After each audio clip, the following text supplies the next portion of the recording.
Thanks very much for staying with us. Time now for Eye on Africa with me, Georgia Calvin-Smith. Tonight, Senegal's main opposition leader asked to see a doctor after he's pulled from his car and forced into court to face defamation charges. Ousmane Sonko's trial is postponed, but if convicted, he can't run in next year's presidential race. Also, M23 rebels and the Congolese army were still clashing past a March 7th ceasefire deadline, but there are now reports that the insurgents have pulled back from some villages in North Kivu. Provincial capital Goma has been held in a chokehold. Also, racism in sport, the rights of migrant workers during the Qatari World Cup, and the place of Africa in future footballing competitions are all on the agenda during FIFA's Congress in Rwanda.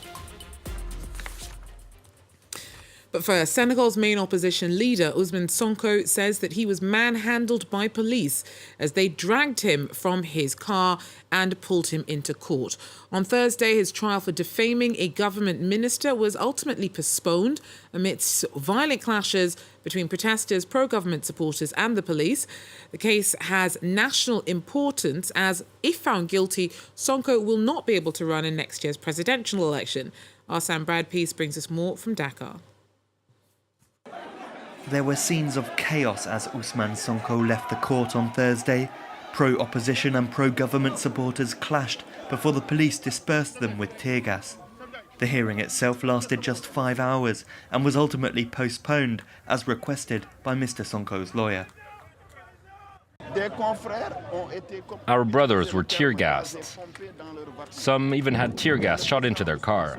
Ousmane Sonko was examined by a doctor who decided that his health was in such a bad state that he needed to be hospitalized.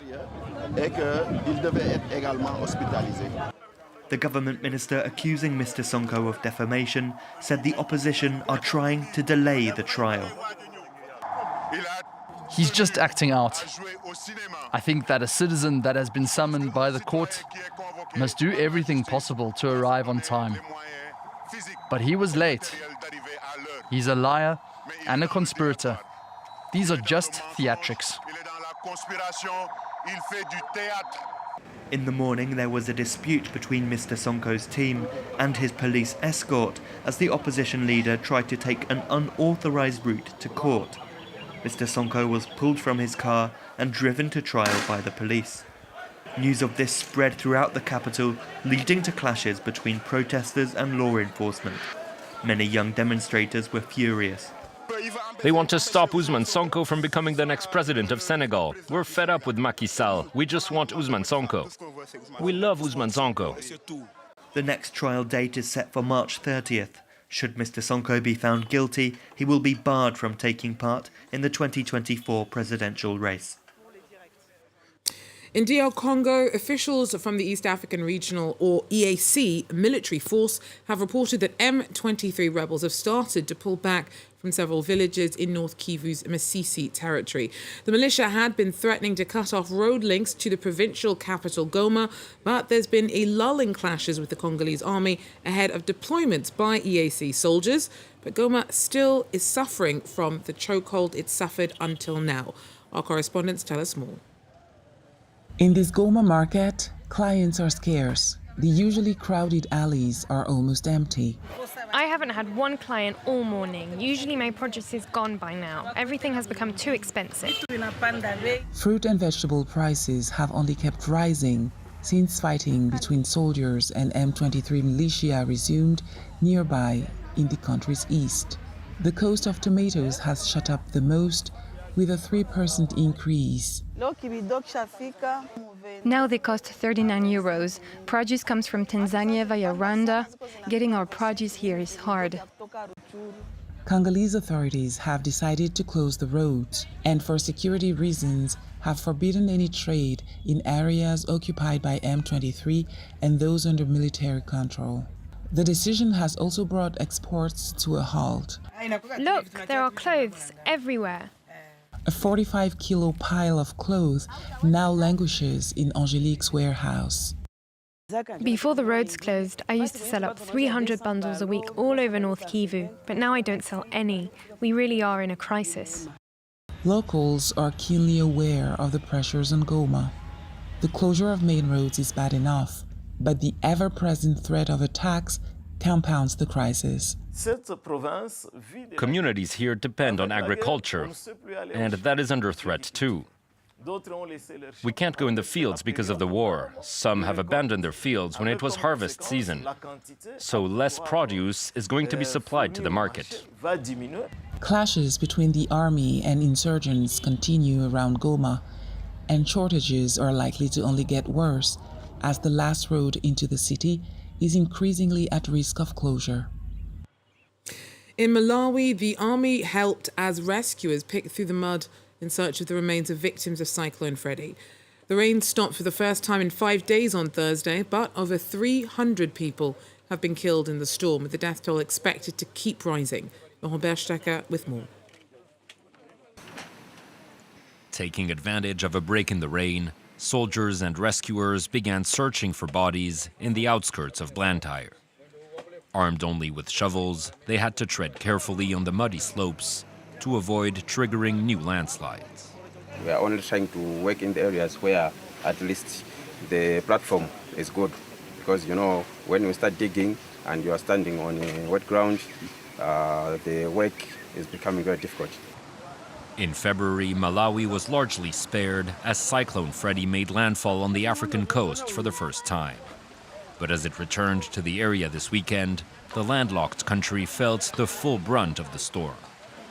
In Blantyre, the most affected city, dismayed residents said they were taken by surprise, despite several government warnings. It was very difficult for people to really understand what was going on prior to this storm. The government sent out the message, but nothing happened. I heard about the cyclone from my neighbors, but I never took it seriously. Even those who did heed the warnings say they had nowhere to go. My house was destroyed by the storm, but there was no way I could have left. Where else could I go? Cyclone Freddy has now largely dissipated, but heavy rains are expected to continue in the coming days, potentially causing more floods and landslides in Malawi. The U.S. Secretary of State Antony Blinken announced $150 million in humanitarian assistance for the Sahel region whilst on a trip to Niger on Thursday. Prior to talks with President Mohamed Bazoum, Blinken said the country shared values with the U.S. and had worked to defend democratic values threatened in neighbouring countries. Niger's had a stable democratic run since 2011, and is one of the rare African nations that has unequivocally condemned Russia's invasion of Ukraine. Gianni Infantino was re-elected for a third term as president of FIFA at its Congress in Rwanda on Thursday. The question of racism in sport, as well as human and workers' rights during the Qatari World Cup, and the small place of Africa in future competitions were tackled at the meeting. Our Clément de Roma brings us more from Rwanda. The first FIFA elective Congress ever held in Africa is now over. It was the will of Gianni Infantino, who has just been re-elected at the head of the administration and who is very close to the continent's heads of state. The organizations claim to mobilize more funds year after year to develop football in Africa. Many migrant workers who died or were injured on the construction sites of the Qatari World Cup last year were also African. A new FIFA Human Rights Committee says it's evaluating the accusations of NGOs concerning the organization's responsibilities, but without mentioning compensation for the victims. And if the African delegations say they are satisfied with Infantino re-election, some are asking for more places than the 9 reserved for them in the World Cups. I've always said that there is a notorious injustice with the distribution of places at the World Cup. President Gianni has settled it, but I don't consider it enough. We need more places. We are 54 nations at the same level as UEFA. There is no reason for UEFA to have 16 places. It's another battle that's starting. We shouldn't be afraid to raise this debate there. Another FIFA highlight for the continent, Morocco's application in partnership with Spain and Portugal to organize the 2030 World Cup. The kingdom replaced Ukraine in this alliance following a fraud investigation against the Ukrainian Federation's president. A happy development for Morocco since their Atlas Lions reached the semi-finals of the Qatari World Cup, a first for Africa. Clement de Roma there for us. Now, in a Cape Town township, one collective's trying to help more young girls get back in the saddle with cycling.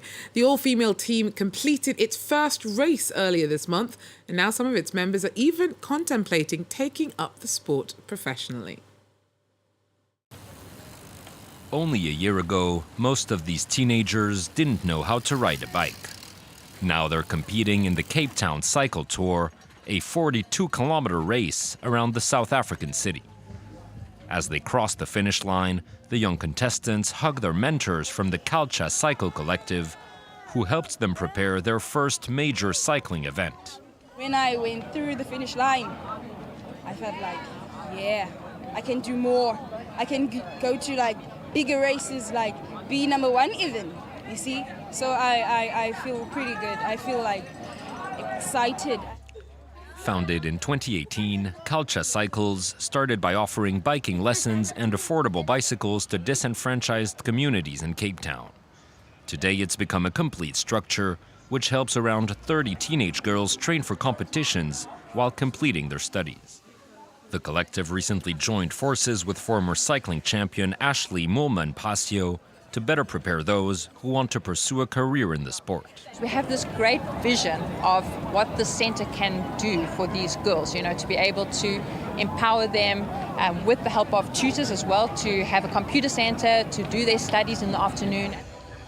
The founders of the collective hope they can help spread a culture of cycling in the Kayeltisha township where they grew up, and ultimately develop the use of bicycles in the giant Cape Town metropolis.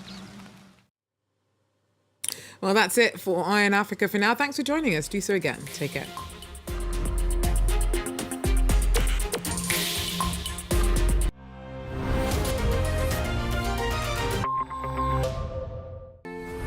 Victims of rape in Ukraine. War crimes that go unmentioned.